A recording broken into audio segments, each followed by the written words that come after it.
Does it say photo or video? Got it. Hello, Marco. It's been 2 weeks since the last time I've seen you. How's everything going with you? You know, man, I think things are going pretty well.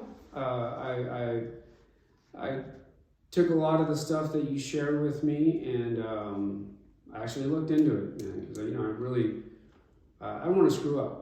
I really don't want to screw up. I'm not trying to actively screw up. I don't like screwing up. So I took a lot of the the information that you gave me, and took a lot of the wisdom that you shared with me, and yeah, I've been kind of following up on a lot of that stuff, and I feel like I'm things are turning around. I won't say that it's a sharp turn, right? I'm not saying that I'm everything's perfect now, and thank you, and I'm out. But I feel like I could start sort of seeing the light at the end of the tunnel. As far as kind of righting this ship and getting things back on track. So yeah, I appreciate it, man. I feel a lot better than I did 2 weeks ago when I showed up, and everything was kind of looking bleak, for lack of a better word. So yeah, thank you. I appreciate all the information that you gave me and the resources that you shared.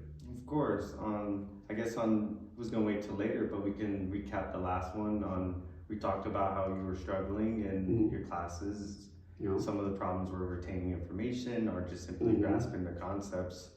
What are some of the things that you looked into? I know I sent over some of the identity centers that are located on campus. I suggested potentially getting tested to see if you qualify for accommodations. And also some of the clubs that are offered at San Diego State. What are some of the steps that you've taken, or what did you have time to look at? So I did talk to my advisor, and he said that the information that you gave me was right on track, and because of your guys' support, I reached out to my primary care, and I have an appointment scheduled with mental health services and a psychologist, and just to kind of see if I might have a condition, like something to do with the attention issues that I have. So that's in progress, which is really, really nice. I remember our last meeting, you had some concerns, not wanting to be labeled. Was there anything since the last time I seen you that helped alleviate that, or like give you more information? Absolutely. So I went to SDS, as you mentioned, and I talked to them about getting the accommodations, and they also reinforced getting speaking with my primary care and mental health, and getting the not the prescriptions, but not the documentations, but what do you call it when your doctor tells you that you have something? A diagnosis. To getting the diagnosis of the necessary diagnosis that would help me get the accommodations that I need. And again, 3 out of 3, you, my advisor, and the gentleman over at SDS, I've kind of described what I was experiencing, and they said, of course, they can't diagnose me. They're not doctors, right? They just can't. But they kind of reinforced what you were saying, encouraging me to start with my primary care, look for a referral or ask for a referral, and get the ball rolling on that. And in talking to the SDS person, he definitely helped me kind of wrap my head around the labeling of having a disability. And it turns out that there's disability is just a lot more common than a lot of people tend to they were saying that there's a lot of people walking around with disabilities and they don't even know they have disabilities, right? Hello, right? This guy right here. So, I'm just, it was really nice, and I'm just kind of curious as far as like what, what can we do, as far as, talking to, a doctor or a psychologist or something to see, because, my whole life people have been telling me what's wrong with me, right? But they can't diagnose me. They're family, they're friends, they're co-workers, right? They've been calling me all kinds of things. So now I'm gonna actually get it on paper, I know more freelancing, what I mean? I'm gonna get it documented, and the joke's on them. Maybe I do have that, maybe I am that. So, but one of the other things the gentleman over at the SDS Center mentioned is that they can't really talk about it. They take privacy very seriously, and then I don't have to talk about it if I don't want to, right? The teacher is not allowed to talk about it. Apparently, my instructors can't call me out. No, right?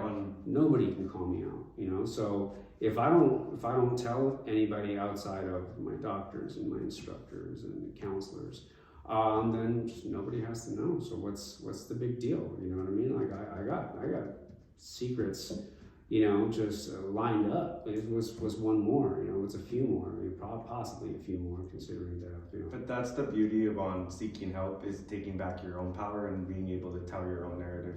And that's like one good thing about taking that leap of chance and getting that accommodation, or even just getting that test. It's like you said, taking back your own power and being able to shove it in people's face, or if you wish to disclose stuff like that. Yeah, that's very interesting that you bring that up, because that's what the folks over at SCS were saying. Just that is kind of taking that power back, and I talk a big game. I mess around, but I'm not trying to shove anything in anybody's face. I just want to graduate. I just want to get things back on track, and I put on I put on this tough guy persona, but really I'm just, it's like I feel like a duck sometimes, you know what I mean? Just on the surface, you just see the stoic, poised bird, but under the water, if you were to see under the water, their legs are going, you know what I mean? They're just, they're paddling.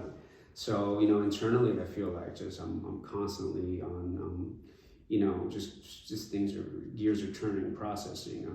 I can get very defensive, and I think that might be a part of the problem, that I'm going to talk to, my doctors about, but on the surface I have to be very, very stoic, very serious. I get that completely. I think on what you're doing now, you're taking the steps necessary to progress, and you're turning a problem into a strength. And I think the more as you go through with this, you'll learn that this is not something that you need to be necessarily ashamed of, but it actually can be turned into a strength. And I don't know if you had, while you were visiting SDS, they potentially talk about some of the accommodations that you could receive. Oh yeah, my brother. So check this out. They let you take tests outside of the classroom. What really upsets me is when people start leaving before you when you're taking the test. And I don't know if you know this about me, but I'm very competitive. Oh yes. Right? I will burn through a test to be the first one out of that class and slam that paper on the table. But that's what got me to where I'm at right now, where things are not doing very well. So I should probably not do that. But what they were saying at SDS is that they let you take your tests at their facilities outside of the classroom, so I don't have to think about that, right? Because I don't like thinking that everybody else is finishing before me. I'm screwing up, and they let you take their test there, and get this, they give you extra time, because they say some folks don't learn as fast as others, right? And some folks need to take a little more time to take their test, so that I can get up to double the time as everybody else in that class. That's more, right? I like having more. No, definitely. I know for myself, one of my accommodations is extra test time, and I know for my experience, it's been something that's been very helpful. It's given me time to go back, double check my answers, and also not feel the stress of having to compete with other students. So I think that's really good. Were there any other accommodations that they brought up that? Yeah, they mentioned also that during the test taking process that you're in a distraction-free environment, right? So you don't have. I get easily distracted. Sometimes I go out there, like I mentioned. There's a dog outside. I'm gonna go pet that dog.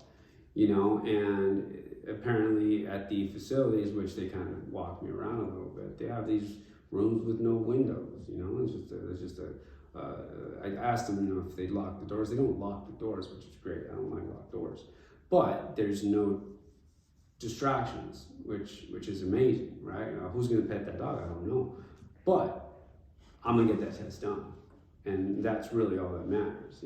For me, anyways, is I need to get that test done, and I need to take as much time as I need, and I'm gonna do what I can do to pass those tests. So. You take breaks, which is really nice because sometimes instructors, they won't let you take breaks, or maybe you don't want to take a break because you're on time crunch.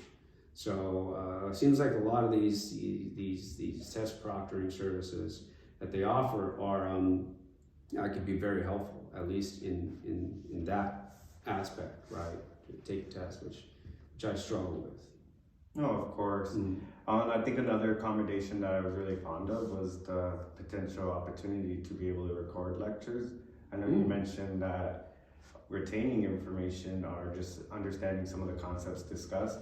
I know for myself, when I utilize that assistive technology and being able to sit in my own space and go through some of the stuff discussed in class, or I'm able to re-examine and give it my own meaning, which has helped a lot in my test. Does that sound like something that could be beneficial for you? Oh, absolutely. I'm a terrible note taker. I'm not a very good note taker. I never know what to take notes on. I either take notes on everything or I take notes on nothing. Right? The instructor one time mentioned that his mother had recently passed, and I wrote down dead mother. You know what I mean? That was something that I don't think I should have written down or really needed to write down, but I'm not a very good note taker. So being able to record and listen back to the recordings, I think might be yeah, I know taking notes is a talent, and that's something I'm still learning. And even in this role now as a counselor, having to take notes, you have to learn to make sure to write down what's important, and it doesn't necessarily have to revolve around what's everything that's being said, just the parts that stick out to you. So I know having that recorder can help your muscle memory and bring back what you do remember and also dissect what you didn't. So I think maybe considering utilizing that when you do go through with this process. Yeah, I'll ask them about that. I didn't necessarily, we don't really discuss that too much, but that sounds like it's definitely something I'll be interested in. And once I get, if I'm diagnosed, then they said that they would start the intake process and really do, I guess, some sort of an assessment with one of their counselors to see what would help me, and kind of an interview, it sounds like. So then, maybe they'll bring that up, and I'll make sure to bring that up as well. Okay, that's really good. I'm really proud of you for taking the initiative to actually do that. I know it takes a lot of guts to do something like that, especially with the negative stigma that comes with having a disability. Yeah. I know me, myself, someone that identifies with a disability, it took a while for me to take my own narrative and utilize it to my benefit. So it's really good that you're taking the steps to better yourself. Thank you, appreciate it. Of course. Yeah. I also sent over some culture centers. Did you have a chance to check that out? I know we had a lot, last meeting we got to reflect on you being a part of a team and having that camaraderie, what the benefits you got out of that. Did you check out any of those identity centers? I know I sent over the veterans one, and then I sent over the Latinx Resource Center. I sent over the First Generation. Did any of those stick out to you? Yeah, I reached out to the Veterans Center, and great bunch of guys. Great bunch of guys. They have a lot of cool resources over there. I think I'm going to go spend more time and chop it up and maybe tell some sea stories and stuff with them over there. They seem to have a tight group, which was really nice. It kind of took me back to hanging out with my old Navy buddies. We used to sing songs and stuff. So I'm not sure what kind of vocal range these gentlemen have there, but we'll find out. We'll find out. The Latinx folks, reached out to the Latinx folks as well. Interestingly enough, they were doing a sort of like a picnic event, around that time. So, which was really nice because I got to meet a lot of other students, right? So it wasn't just at the center. It was at the Turtle Park or something that it's called, like that. Oh yes, that's a really popular spot on campus. Yeah, and they had a whole thing, and they had music, and they kind of just had a nice big social. We all had name tags and everything. That's the tags with the names on it. It was really nice. A lot of them skewed a lot younger than me, but it was still nice to get to know some folks and meet people outside of the classroom, because it seems like it's either I'm either at the in the classroom or 2 sheets into the wind at the bowling alley. So it was nice to kind of get to know folks in a different setting. Well, that's not true. Also at the Habit, I do enjoy a good burger. Double. Nice. Gotta be. Absolutely. Okay, that's really good. By chance, attending those type of events, or even on just like learning more about these centers, did you find anything particular that stuck out to you that you liked, or did you meet anyone, like any new potential friends, colleagues, or any professional connections? I think there's a lot of potential there, considering that these people are coming from the different schools, right? So you meet folks that are doing engineering, you meet folks that are doing more psychology stuff, math nerds, the English majors, nerds, guys. But it's nice really getting their perspective, and you have folks that are coming, the Latinx, there were folks that were primarily, Spanish speakers, which was nice. I haven't spoken Spanish. My family doesn't really talk to me much anymore, so I haven't really had a chance to speak Spanish. So that was really nice. That was really cool.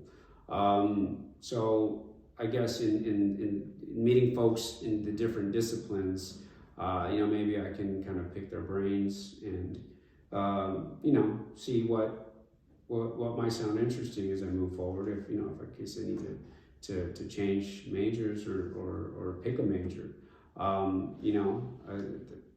think that's really nice. Okay. If you were to continue on attending these type of things, do you see yourself getting anything out of this? Absolutely, and I like the camaraderie of it. I like that. This is temporary. So once I graduate in the next 5 to 6 years, these are the folks that are going to be out in the world. That I'll be interacting with. That help you get work. Especially over at the Veterans Center. If I can kind of network with those fellas and gals, right? Because equal opportunity.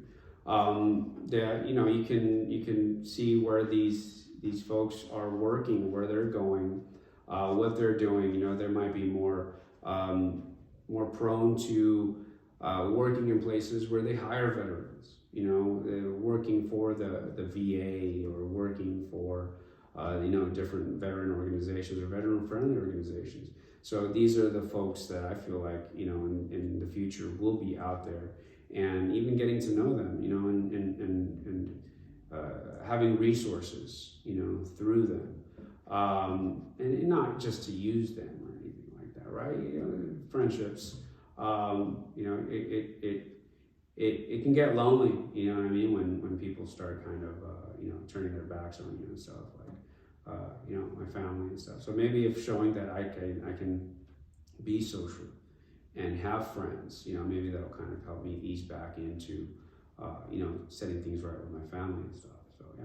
No, of course. There's a lot of benefits. Yeah. I'm really it's cool that you're taking all these new initiatives. You checked out SDS. You're checking out new things.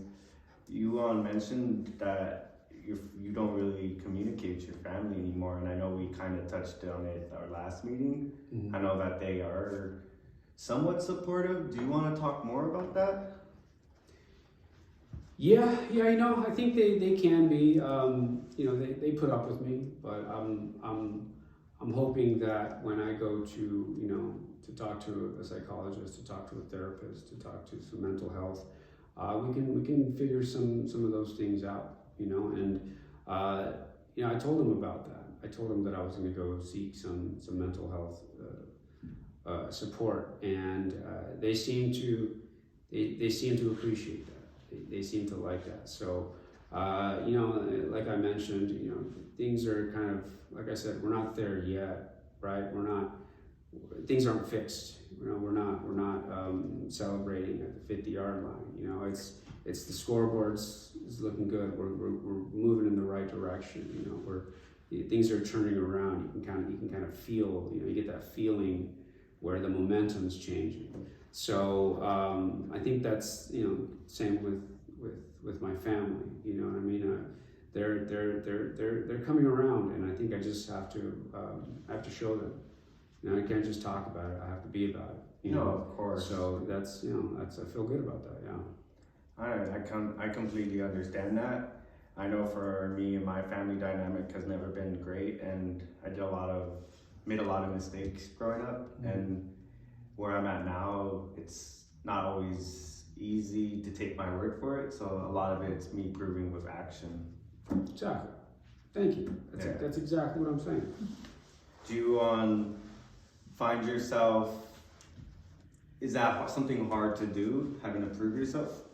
Is that a struggle with trying to get your family to see the effort you are putting forward? Yeah, because I don't know what they want from me sometimes. Sometimes if you don't tell me exactly what I need to do, like I'm not a mind reader. Yeah. I don't know if you know this about me, but I'm not a mind reader. So you want me to act a certain way, but you don't tell me to act that way. Then I don't know. I'm gonna be myself. That's who I am. That's who I've always been. That's what got me to the game. But what got you to the game doesn't always help you, win the game, right? So you have to, I'm realizing that you have to adjust, and communication has not always been the easiest thing for me, and I think people also have trouble communicating with me. I'm a bit of a hothead, so if I can, fly off the handle sometimes, especially if I don't have, the patience for what, people are saying, but, I'm working on that. So, yeah, it's, if people tell me what exactly they need from me, if the instructions are clear, I'll do it. But if they don't, then I'm not going to assume nothing. Have you thought about trying to implement more of being yourself, but in a healthy way? Because I know for myself, it comes in about looking in the realm of code switching. But for code switching, there's healthy way of doing it, and there's a unhealthy way of doing it, where there has to be a balance where you're able to implement yourself, but not completely. If that makes sense. What is code switching? So code switching is being able to adapt to the communication style, or just basically being able to look at the conversation or conversate in a different lens, but also being able to incorporate some of your background or some of your beliefs, but in a healthy way. And that's something that, it's a nuanced term. It's not something that is very commonly talked about, but it's very common for people of color. That's something that we find ourselves doing a lot. And the thing that we have to watch ourselves for is overdoing it, where it becomes unhealthy. So do you feel that you are code switching in a healthy way or in a unhealthy way. So is that like how you act a certain way at work versus acting a certain way at the bar with your buddies versus acting a certain way at home with your family? Is that exactly? Is that like you have your professional and you have your social and you have your family? Oh, I understand that. Okay. Yeah, it's taken me a long time to grasp that concept. You know, like you can joke around with your buddies at the bar, but you know they don't. People at work, they don't like being called names. You know, apparently, right? So you know, we got a lot of younger people. You know, people at school as well. They don't get the jokes. You know, I was born and raised in the 1900s. You know, this is a different sense of humor back then. We had different shows and different music. So I didn't know that concept had a name attached to it. But so what does it look like to be code switching in a healthy way?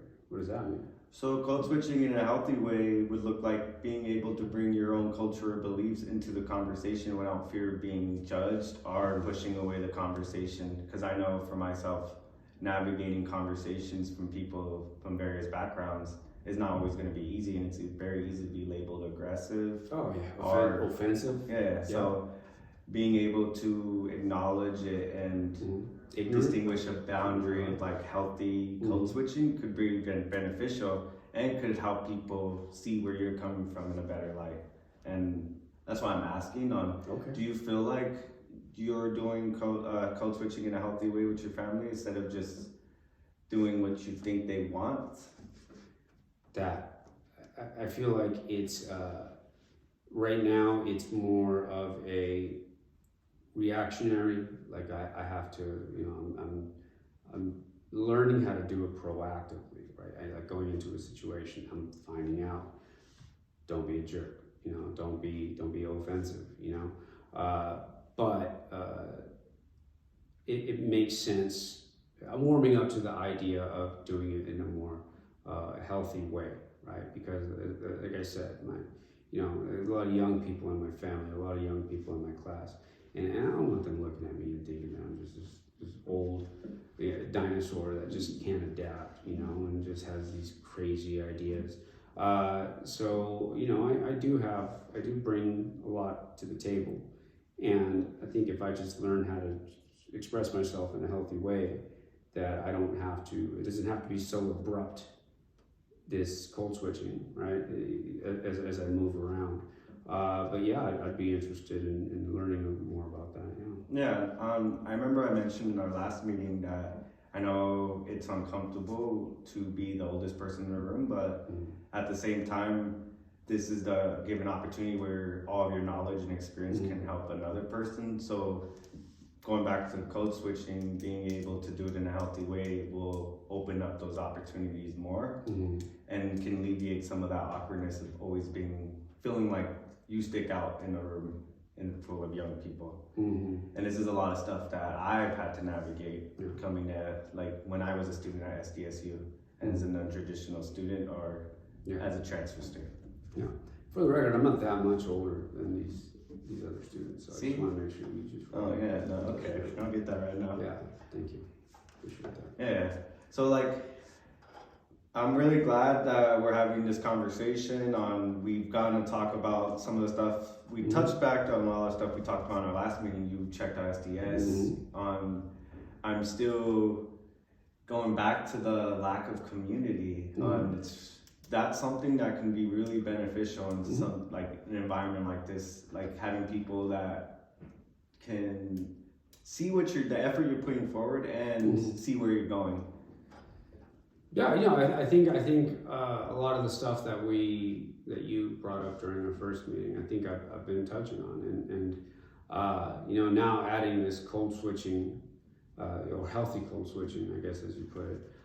Is going to be very useful because as I do meet more people, you know, outside of the bar, outside of the classroom, you know, like I said, the Latinx, the veterans, you know, in the classroom, at home, I think the community is going to start, you know, kind of rebuilding. I think we're in a rebuilding phase, and I feel good about it, man. Awesome. Well, I'm really glad that we got to have this conversation. Was there anything else that you want to talk about or touch bases on before we schedule our next meeting? No, I think we're good. I think it was a nice little touch base, and yeah, I'm happy. No, this was a really good catch up and a lot of stuff we can reflect on. I'm hoping this next time before our next meeting, you can start thinking of ways to start implementing your true self into conversations in a healthy way, so we can start implementing healthy code switching. And yeah, I still want you to still check in on any of those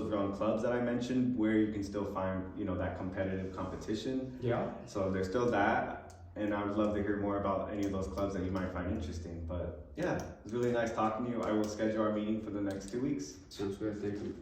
Okay, bye.